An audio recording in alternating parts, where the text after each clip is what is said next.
Welcome back, and here's one interesting story that is playing out in the arena of debate between development and environmental concerns.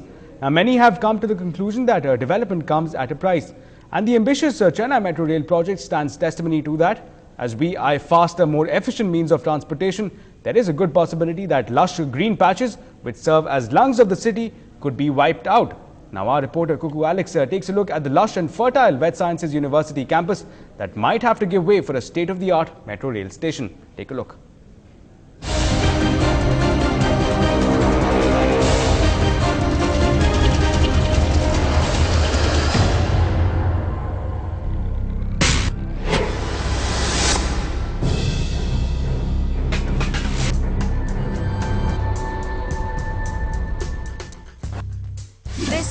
Sprawling 9.92 acre of land in the heart of Nandanam is reeling under a dispute for land privilege, one of development versus nature. A dispute between the Chennai Metro Rail Limited and empathizers of the flora and fauna in the Tamil Nadu Veterinary and Animal Sciences University campus. The CMRL had initially put forth a demand for only 10,000 square feet of this land for constructing the Shemir station, but later decided to take over the entire campus belonging to the university to build not just a metro station, but also a parking area and escalators among other facilities. Now, 3 public interest litigations have been filed against the CMRL, which is being heard at the Madras High Court. These headquarters and other facilities can very well be constructed elsewhere. If you look at the Nandanam campus, that's a heritage place about 123 years old. It has about 215 trees with a lot of canopy, and there's a large peepal tree that comes under ficus, which is a keystone species. And that's almost the oldest or largest one in Chennai, I think. And the biodiversity cannot be shifted. Chennai is the only city in this country where you have a population of free-ranging deer. And these deer have some heritage value. The first is the Forest Department, where the Wildlife Warden of Chennai is the primary person responsible. But we also have the Central Zoo Authority and the Animal Welfare Board, which have to be consulted and their support sought if we have to translocate these animals. That's right. Environmentalists have put their foot down and have refused any negotiation in this matter. But Metro Rail officials have their own justifications to give.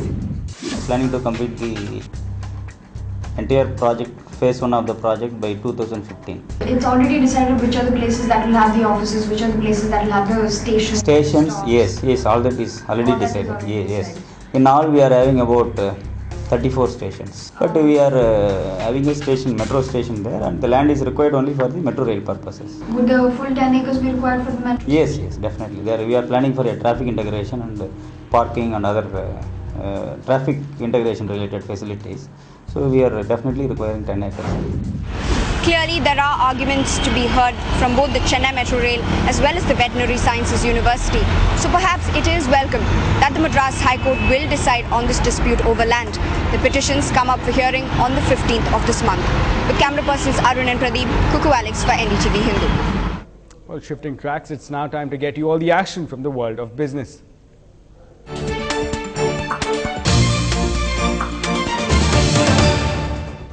The inflation figures for the month of January recorded a marginal fall and settled at 8.23% as opposed to the 8.43% in December. Now, with soaring crude oil prices, strengthening commodity prices and infrastructural constraints adding to the woes, economists are maintaining a cautious view despite the dip. Now, meanwhile, Pranab Mukherjee, the finance minister, has assured that inflation is likely to dip to 7% by March end. However, analysts are not too hopeful. They argue that with food inflation figures continuing to climb and price rise spilling over to manufacturing space, taming inflation will be a tall task.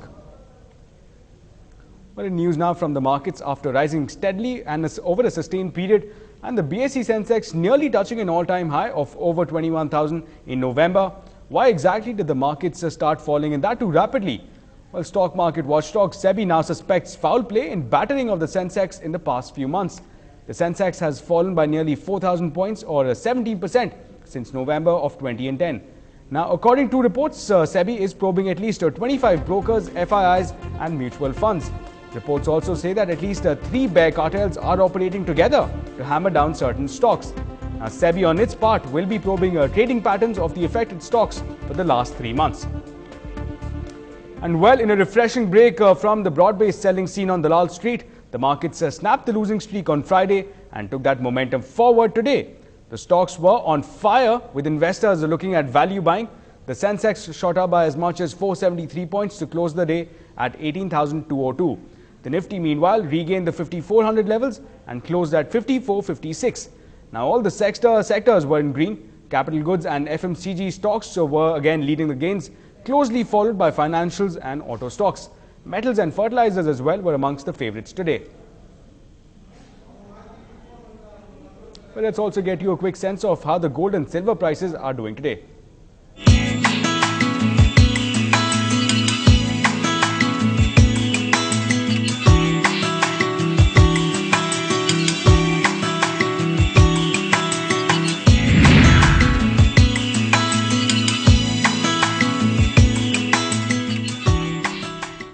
Some national news now. The government is investigating the source of the money that Pakistani singer Rahat Fateh Ali Khan was carrying when he was detained at the Delhi's IGI airport yesterday.